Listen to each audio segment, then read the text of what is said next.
Bonsoir tout le monde.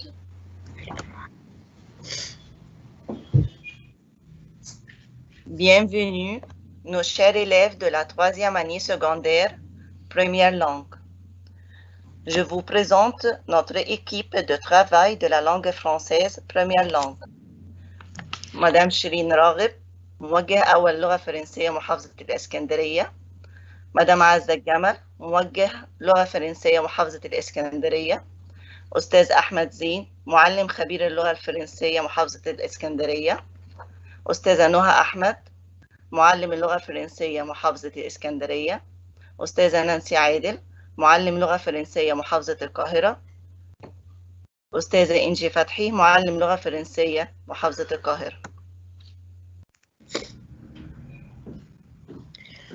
Dans cette séance, nous allons travailler leçon 4, quelle époque, le style direct et indirect, les prépositions, traduction, thème, le conte de Monte Cristo.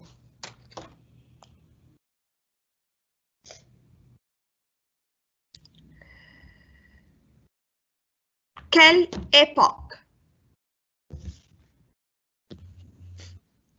D'abord, que voyez-vous dans cette image?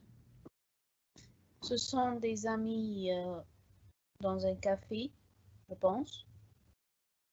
Oui, dans un café. Alors, ces personnes paraissent de quelle nationalité? Est-ce qu'elles sont égyptiennes, elles sont françaises? Qu'est-ce que vous en pensez? Je pense qu'elles sont des japonaises ou bien des chinoises. Ok, ok. Et à propos du mot qui est en haut, Oxygène. oxygène. Alors, qu'est-ce que vous en pensez? C'est quoi alors? C'est de l'oxygène. C'est de l'oxygène, oui. Alors, la place d'un café, c'est juste. Alors, l'oxygène, c'est le titre. C'est le nom du café. On va voir qu'est-ce que cela veut dire d'après le texte. Très bien. Et elles paraissent aussi contentes. Elles jouissent de leur temps ensemble, c'est-à-dire c'est un temps de plaisir, pas un temps de travail. N'est-ce pas? Oui, oui. Ok.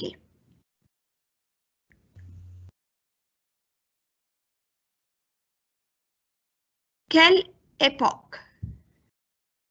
Bangkok, 25 avril 2001. Pour échapper à la pollution et à la chaleur de Bangkok, rien de tel qu'une boisson fraîche dans un bar à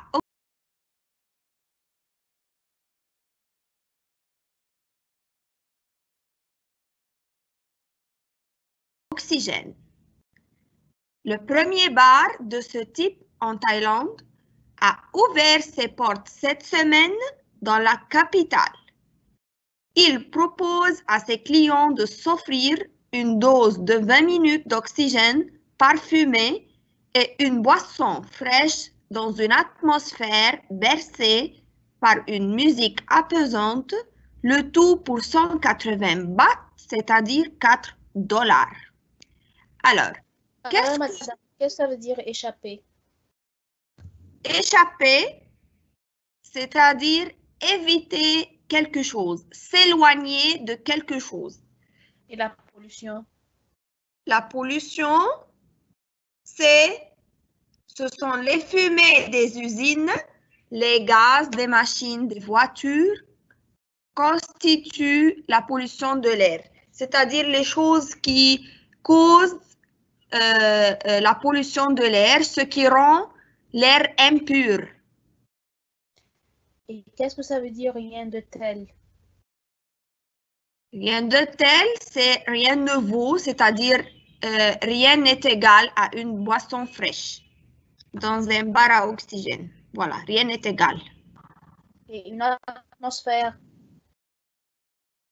Le mot atmosphère, c'est-à-dire ambiance. Et le mot bercé? Le mot bercé, c'est-à-dire accompagné. ici, dans le contexte de ce texte, le mot bercer, c'est-à-dire accompagné par une musique. Et apaisante. Apaisante, c'est-à-dire ce qui calme, ce qui apaise, ce qui rend tranquille. Alors, ici, on parle d'un café qui est un peu original, un peu différent. C'est un café à oxygène pour seulement respirer de l'oxygène pour 20 minutes avec un parfum qu'on choisit et une boisson fraîche et dans une ambiance musicale. Ça va? Et ça se passe à Bangkok, c'est Thaïlande. C'est dans le continent asiatique. Ici, madame.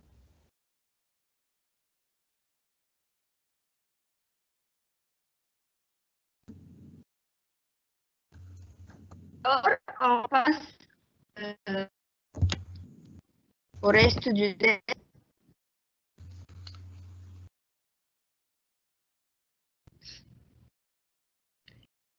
Les clients du bar à oxygène, une tradition à Hong Kong et au Japon, peuvent choisir entre plusieurs oxygènes, dont citron, eucalyptus, géranium et lavande.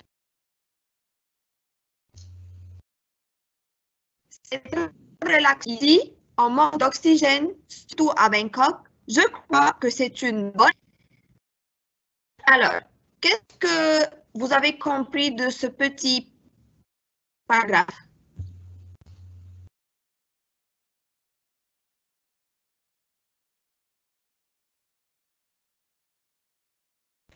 Alors, les clients peuvent choisir entre plusieurs parfums pour qu'ils soient relaxés. Alors, parce qu'à Bangkok, il y a beaucoup de la pollution. Alors, c'est pour cela ils ont ouvert ce genre de bar.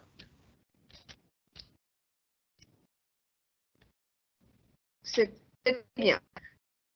Alors, à condition toute l'ouverture de ce café due à la pollution excessive qui se trouve à Bangkok, la capitale de Thaïlande. Ça va? Alors,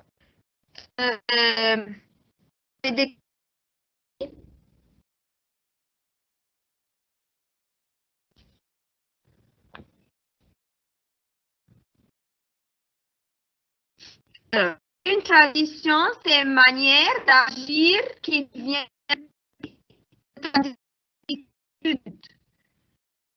Tradition, c'est-à-dire, on peut dire une habitude. Alors, et eucalyptus, madame? Eucalyptus, c'est un arbre aux longues feuilles pointues à l'odeur forte très particulière. Et géranium? Géranium, c'est une plante aussi aux fleurs arrondies de couleur rouge ou blanche. Alors ici, on parle des parfums qu'on peut sentir en respirant l'oxygène. C'est relaxant. Relaxer, quelque chose qui présente, qui redonne le calme et la paix. Alors, relaxant, c'est le synonyme d'apaisant. Apaisant.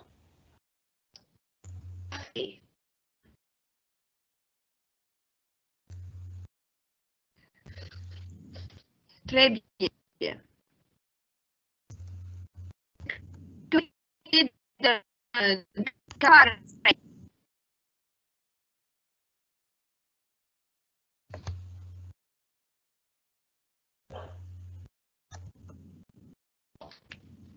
Vous avez pareil, d'un café pareil. Pardon, madame? Vous avez écouté d'un café pareil? Non, c'est pour la première fois. Ok.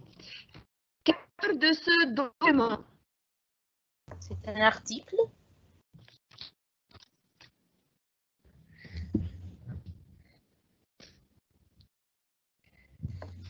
Un article de journal. Très bien, c'est un article de journal. Très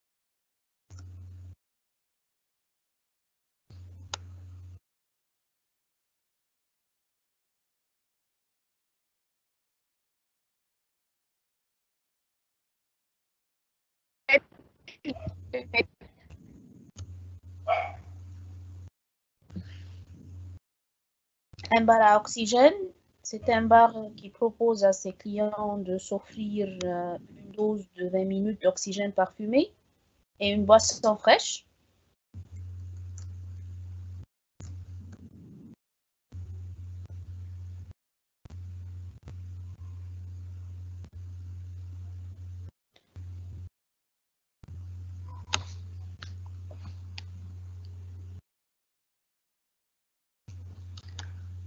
Où y a-t-il des bars à oxygène?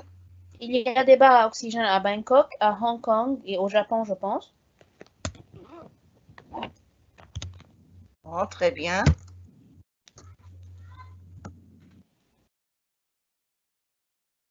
Y en a-t-il dans votre ville? Non, il n'y en a pas. Où se trouve la ville de Bangkok? Elle se trouve en Thaïlande. Très bien, bravo. Et pourquoi y a-t-il des bars à oxygène? À Bangkok. Parce que c'est une ville polluée, il fait chaud. Très bien.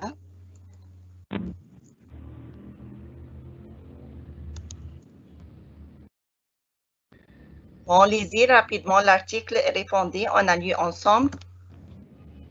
Maintenant, où s'est-il passé?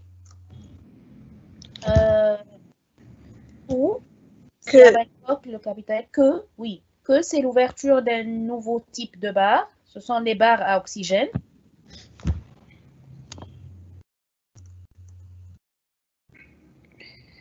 Où a lieu l'événement?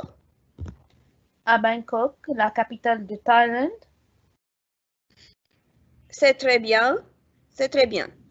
Quand a eu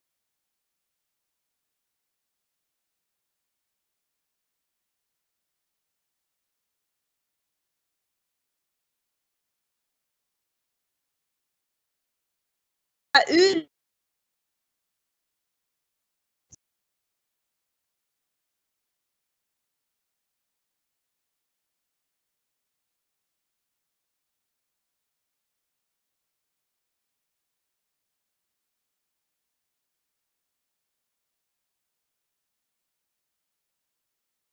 C'est en avril 2001. Non. Très bien, 2001.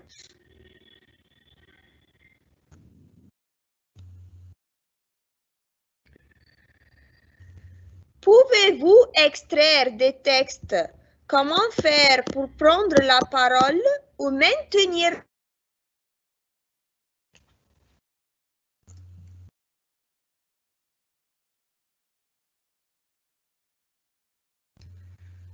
Ça me fait penser à, ça me rappelle. Les cafés originaux, ça me fait penser à Bangkok. Bon, on a exemple, tu peux lire. Les cafés. Les cafés originaux, ça me fait penser à Bangkok. Merci. À propos.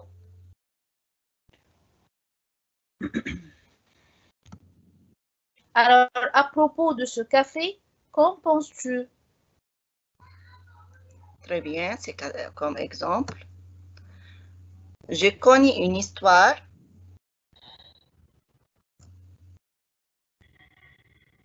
Je connais une histoire qui peut simplifier cette idée. Très bien. Figurez-vous ou Je vais vous dire ou attendez. Figurez-vous, j'ai fini le travail dans 1 heure. Bon, très bien, bravo.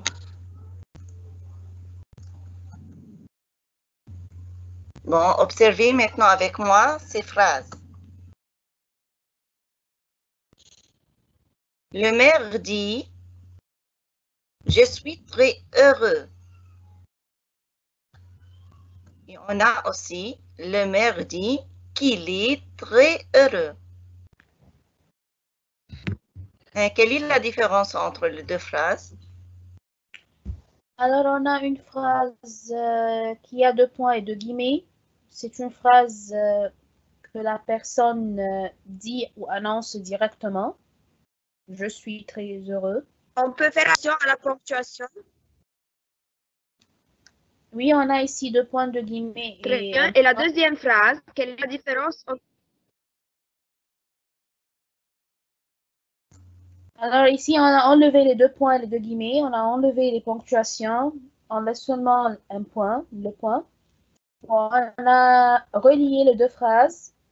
On a associé les 2 phrases par que.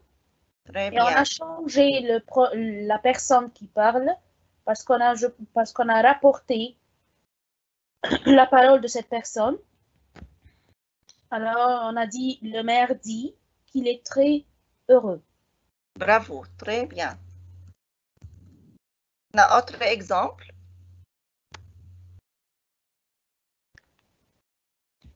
Bon, il nous demande « Est-ce que vous êtes heureux ?» Il nous demande si nous sommes heureux. Alors, on a 2 phrases ici. On a la première phrase qui est directe. Il nous demande, alors il nous donne la question directement. Est-ce que vous êtes heureux?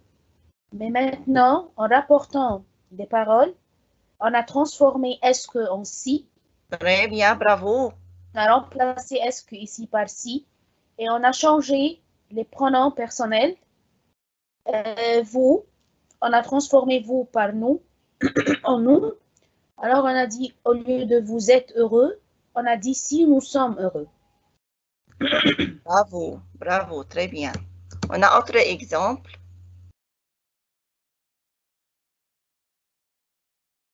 Il nous demande qu'est-ce que vous choisirez. Il nous demande ce que nous choisirons. Tu peux me dire la différence entre les deux? Alors, on a transformé ici la phrase directe en phrase indirecte. On a changé qu'est-ce que, même. On a remplacé qu'est-ce que par ce que. Parce que, très bien. On a changé le pronom personnel vous, qui parle, qui a la parole, même, en nous. Et on a changé le verbe. Et le verbe s'accorde avec le sujet. Très bien, bravo.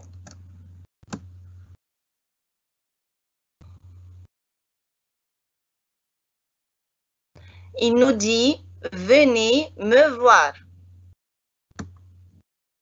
Il nous dit de venir le voir. Alors ici, on a fait 2 changements. Alors, on a transformé la phrase qui est directe à l'impératif « Venez me voir ». Bon, très bien, bravo. Parce que ici... La préposition de, suivie d'un verbe à l'infinitif. On a transformé verbe venir ici, verbe venir à l'infinitif. Et on a changé le pronom personnel ici, le pronom personnel complément, me, en le, parce qu'on dit il voit quoi, alors on doit le remplacer par un pronom personnel direct, pronom personnel complément direct, qui est le. Très bien, merci, bravo. Notre exemple. Il nous demande quand. Fais attention, quand venez-vous? Il nous demande quand nous venons. Alors, on a ici relié les 2 phrases du style indirect avec le mot quand, le mot interrogatif quand. on a utilisé le mot interrogatif comme mot de liaison. Ici, on a associé les deux phrases avec quand. Et on a mis en ordre la question. Au lieu de dire venez-vous, on a dit nous venons. Et on a changé le pronom personnel sujet. Au lieu de dire vous, on a dit nous, parce qu'il nous demande nous-mêmes. Alors, et on a changé le verbe. Très bien, bravo. Et on parle de guillemets. Et On a enlevé les deux points de guillemets, on a enlevé le point d'interrogation et on l'a remplacé par un point, tout simplement. Très bien. Exemple, il nous demande comment venez-vous. Et l'autre phrase, il nous demande comment nous venons. Alors ici, en transformant du style direct au style indirect, on a utilisé comment, comme on a utilisé quand, et on a fait le même changement. On a mis la phrase en ordre et on a changé nous et vous par nous et on a changé le verbe qui s'accorde avec le sujet nous, le nouveau sujet. Très bien, bravo. Bon, pour faire passer une phrase au style direct ou style indirect, il faut supprimer les deux points et les guillemets, supprimer les signes de ponctuation, point d'interrogation, point d'exclamation, plus d'inversion de sujet, il n'y a plus d'inversion de sujet. Alors, faire attention, on doit faire attention qui parle et il s'adresse à qui pour changer les pronoms sujets. On doit faire attention aussi au ton du verbe de la principale.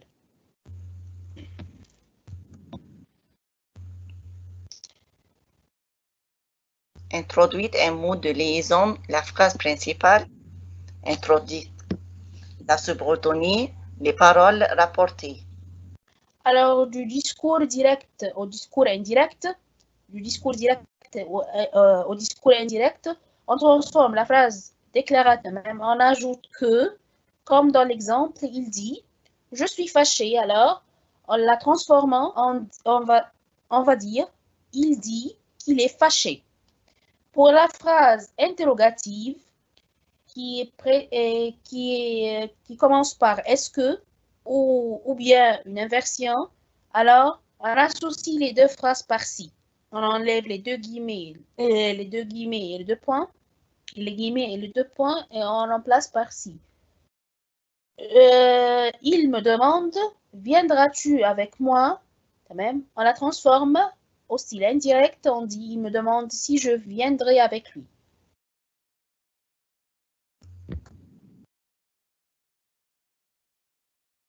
Que et qu'est-ce que nous donne ce que. Alors, il demande « Que veux-tu du Canada ?»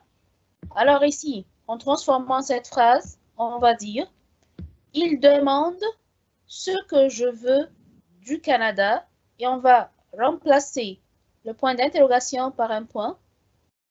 Qu'est-ce qui? C'est ce qui. Comme le professeur demande « Qu'est-ce qui se passe ?»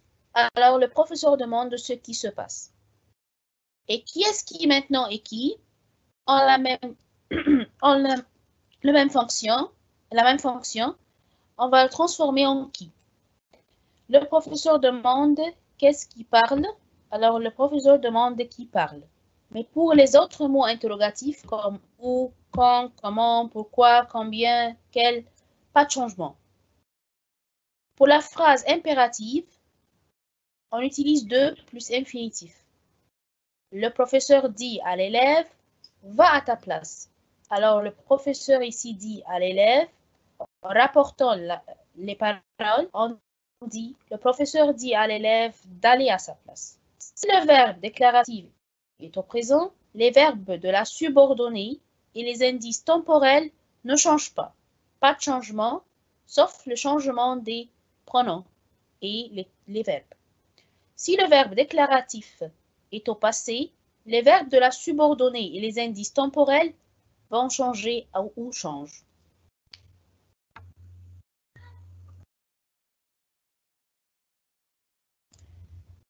Au style direct, quand on a entre les guillemets, quand on a le temps présent, on le transforme à l'imparfait. Et le futur au conditionnel présent. Le passé composé au plus que parfait. Le plus que parfait, c'est le verbe avoir ou être à l'imparfait et suivi de la participe passé, du participe passé. Le passé composé se transforme au conditionnel passé. Le conditionnel passé, c'est avoir ou être au conditionnel présent plus le participe passé. Le futur proche, c'est verbe à aller au présent plus infinitif. Alors, en transformant du style direct au style indirect, on va seulement transformer verbe à aller du présent à l'imparfait, plus l'infinitif. Pour le passé récent, qui est le verbe venir au présent, plus 2 plus infinitif, on va le transformer en verbe venir à l'imparfait seulement, suivi de 2 plus infinitif.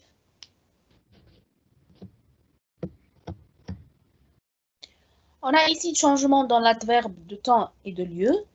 On transforme ici en là, aujourd'hui ce jour-là, demain le lendemain, après-demain le surlendemain, hier la veille, avant-hier l'avant-veille, et n'importe quel jour de la semaine, comme vendredi par exemple, on dit le vendredi, alors c'est précédé par le.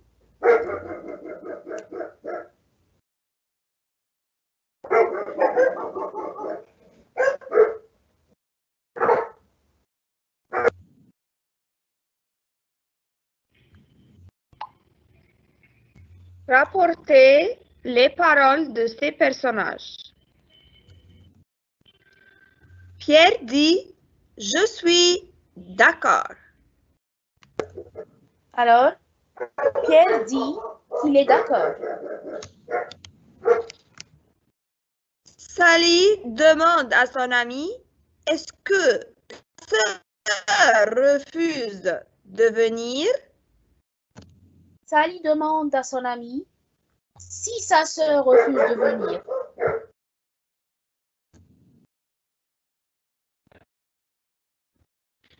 Ma mère demande est-elle heureuse?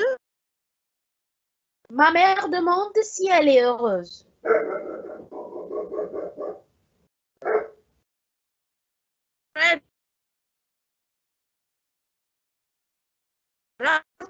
Les paroles de ces personnes. Ali me dit « Pourquoi refusez-vous de venir ?» Ali me dit pourquoi nous refusons de venir.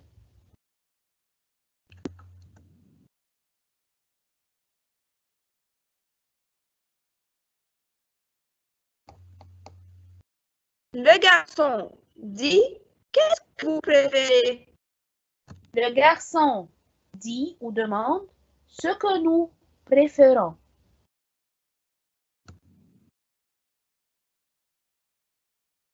Elle dit « J'accepte, mais je passerai la nuit à réviser. » Elle dit qu'elle accepte, mais qu'elle passera la nuit à réviser.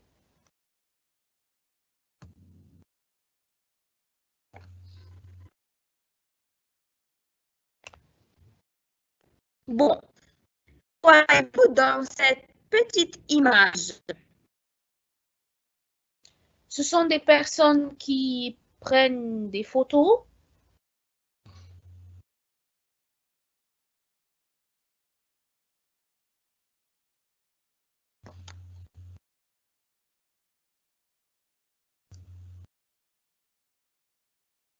Ils prennent des photos à travers leur caméra. Bien, très bien. Alors, quels métiers peuvent utiliser les caméras? Alors, je pense que ça peut être un photographe. Oui, c'est juste. C'est juste. Il y a aussi les reporters. Les reporters qui prennent des photos. Très bien. Les reporters qui font des reportages. Qui font des reportages pour transmettre à leurs journaux où ils travaillent tout ce qu'ils voient et toutes les actions qui se passent avec leur caméra. Ils prennent des photos et transmettent tout à leurs journaux. Voilà comme vous voyez dans les images. Qu'est-ce qu'un reportage? Enquête retransmise sur un sujet précis. Un reportage est une réalité ou événement filmé sur le vif.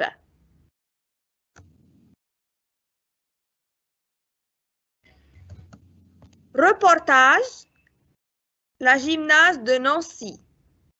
Bienvenue au club.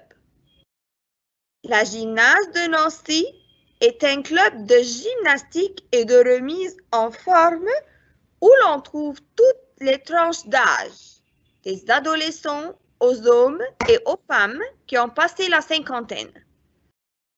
Ils sont tous différents, pourtant ils sont tous unis dans le même effort.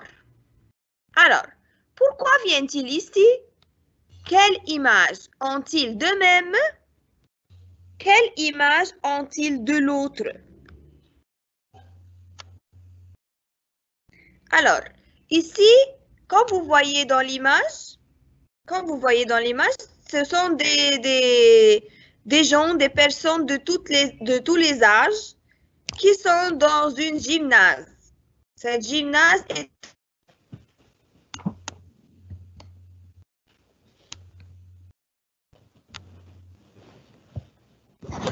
très connue.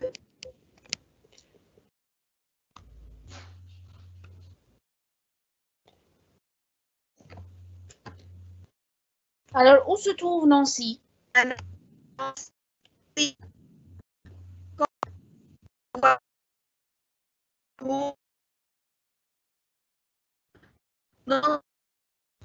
C'est ville de l'Est de la France? L'Est de la France. Et qu'est-ce que ça veut dire une remise?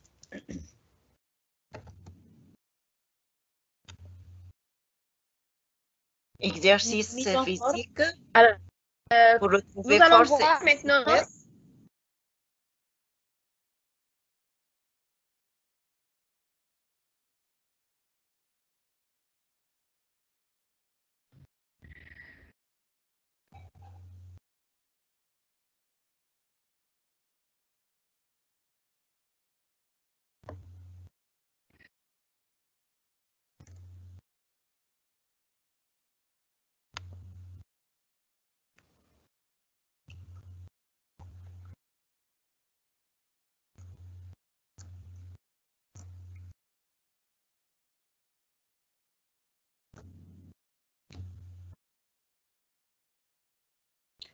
Notre reporter les a interrogés. Pourquoi viennent-ils ici?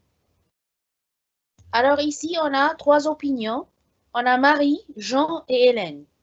Alors Marie, ce que je viens chercher ici, c'est la remise en forme, la remise des formes, le contact humain. Pour Jean, il a dit, ce que ça m'apporte de venir ici, ça me permet d'éviter d'avoir des problèmes de dos quand je bricole le dimanche.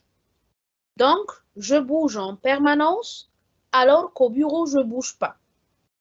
Donc, c'est pour me tenir en forme à longueur d'année.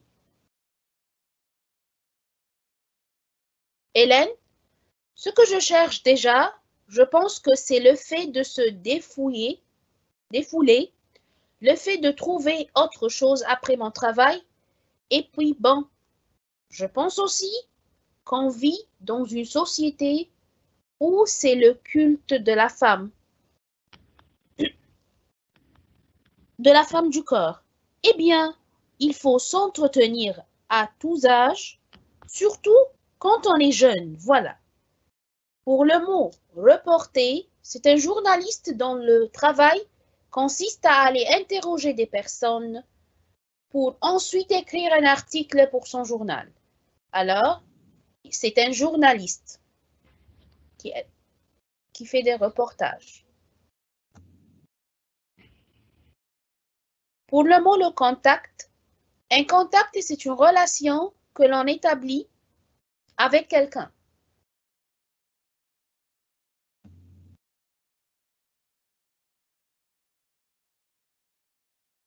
Éviter, c'est un verbe du premier groupe, a le sens de faire en sorte de ne pas rencontrer, de ne pas voir.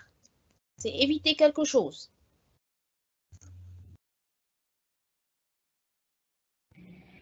Bricoler, c'est faire de petits travaux manuels.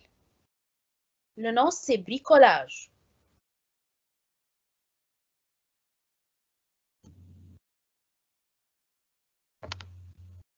Quelle image ont-ils d'eux-mêmes? Jeannette. Ah, j'aimerais bien être un peu plus grande si c'est possible et un peu plus fine. Paul. Voilà. À quoi j'aimerais ressembler? Pour moi, je suis bien comme ça. Je voudrais pas être plus petit. Je voudrais pas être plus grand. Hélène. À quoi j'aimerais ressembler? Oui, je ne sais pas. 5 cm de plus, peut-être 5 kg de moins, et puis voilà.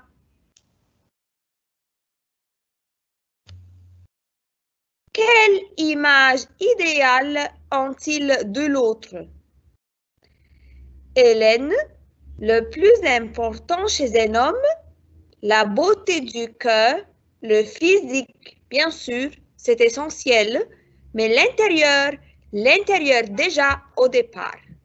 Jeune homme, le plus important chez une femme, je pense que c'est la féminité, avoir de la classe, être bien présentable, être gentille, intelligente.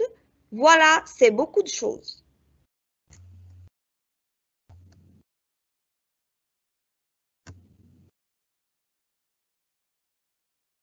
La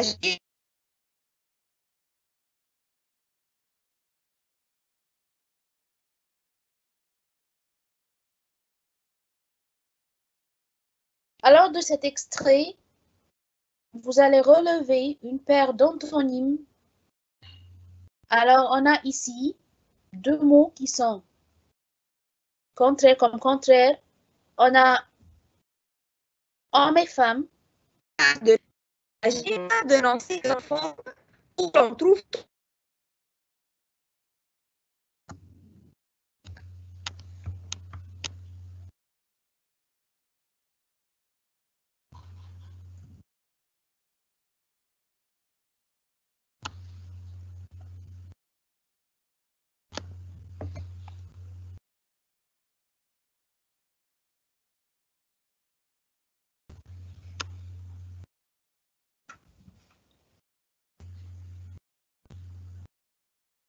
Trouve l'antonyme de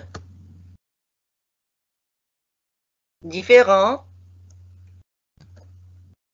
Semblable, uni, séparé, permis, interdit, jeune, vieux. Ça peut être vieille encore. oui, très bien. La beauté, La laideur, l'intérieur, l'extérieur.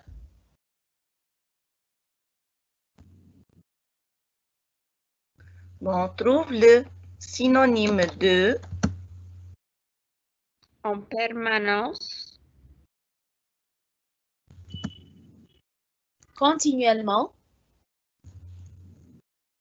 fine, maigre, essentiel, indispensable.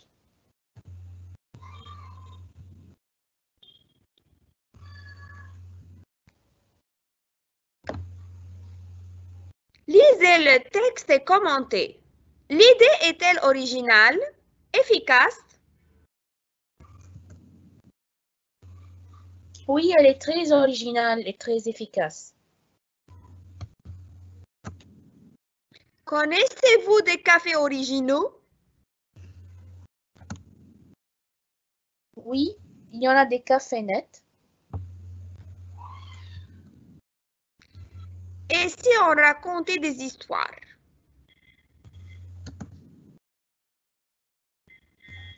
Est-ce que vous savez que je crois que c'est aux États-Unis, dans les grandes villes polluées, il y a des distributeurs d'oxygène? Comment ça? Ben, c'est comme des machines à café dans les gares, les entreprises, sauf que ça donne de l'oxygène. C'est incroyable, hein? Alors, vous mettez $1 dans la machine et vous respirez 1 minute d'oxygène. Et attention, vous pouvez choisir votre parfum, citron, eucalyptus.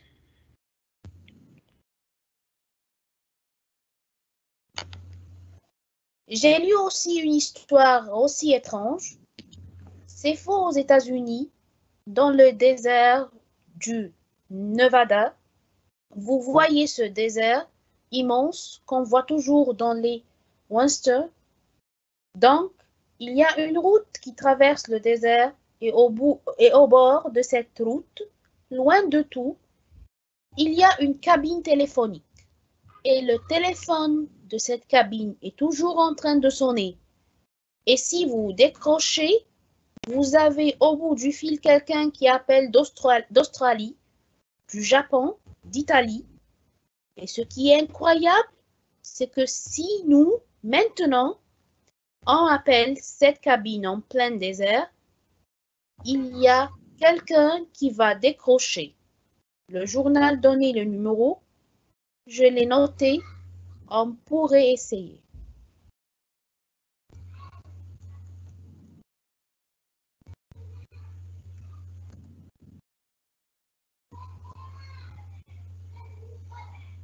Dans quel pays y a-t-il des machines distributeurs d'oxygène?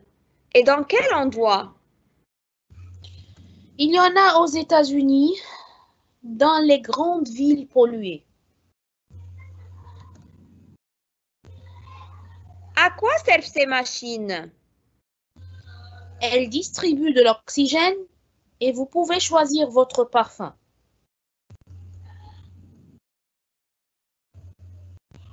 Où se trouve la cabine téléphonique dont on parle? Elle se trouve aux États-Unis, dans le désert du Nevada. D'où appelle-t-on? Quand? On appelle du monde entier à tout moment.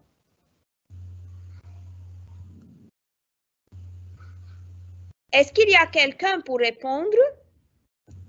Oui, il y en a.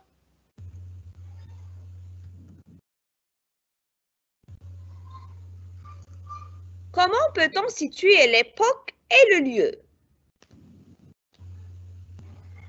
Alors on a les prépositions à, au et AUX, OAUX, qui indiquent la destination, la direction avec les noms des villes. On peut dire par exemple à New York, à Paris, au Caire, au Havre.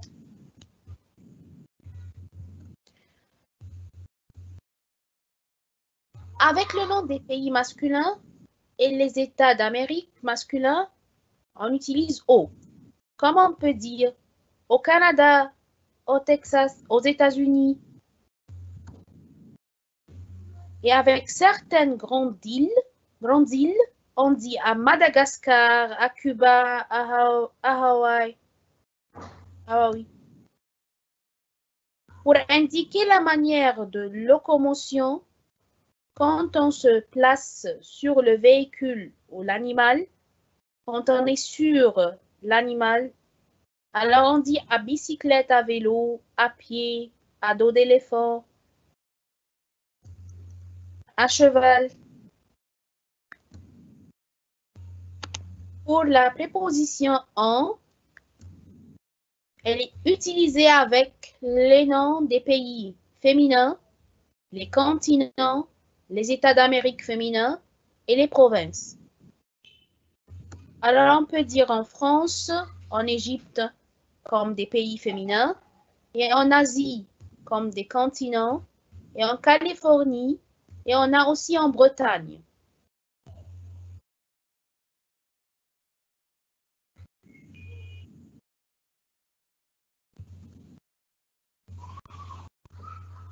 Avec les noms de pays qui commencent par une voyelle, on doit utiliser en et non pas o.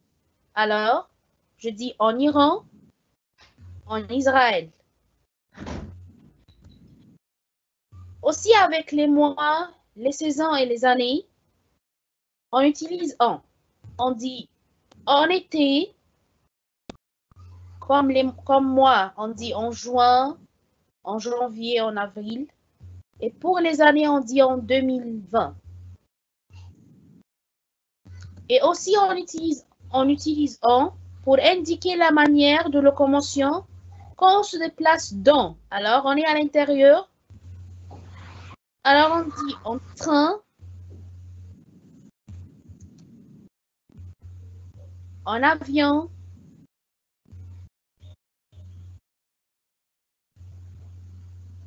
en bus, en bateau, en taxi. Alors, n'importe quel moyen de transport que je me déplace dedans.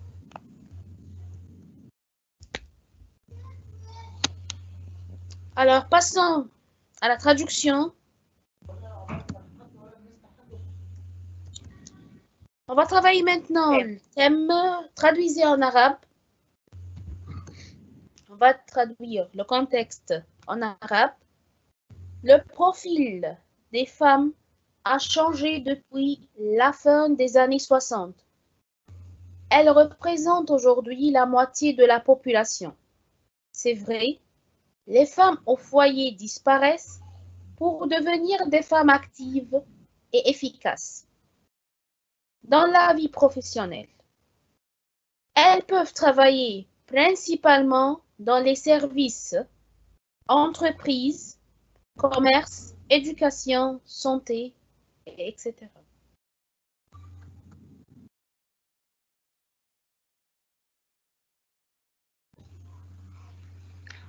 إن ملف المرأة قد تغير منذ أواخر الستينيات، فهم اليوم يمثلون نصف السكان، وفي الواقع فإن ربات البيوت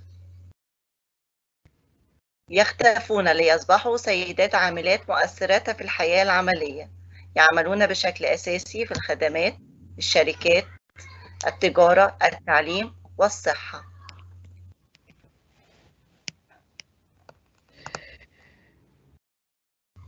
Passons aussi d'un autre genre de traduction. On va traduire maintenant en français.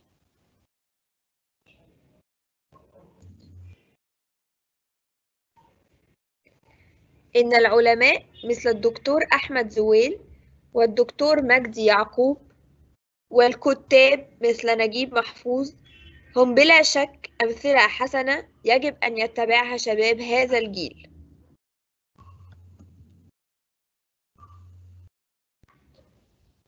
Les savants comme le docteur Ahmad Zouel et le docteur Magdi Yacoub et les écrivains tels que Naguib Mahfouz sont sans doute de bons exemples que les jeunes de nos jours doivent suivre. Alors ici, on peut dire tel que, on peut dire comme ou par exemple.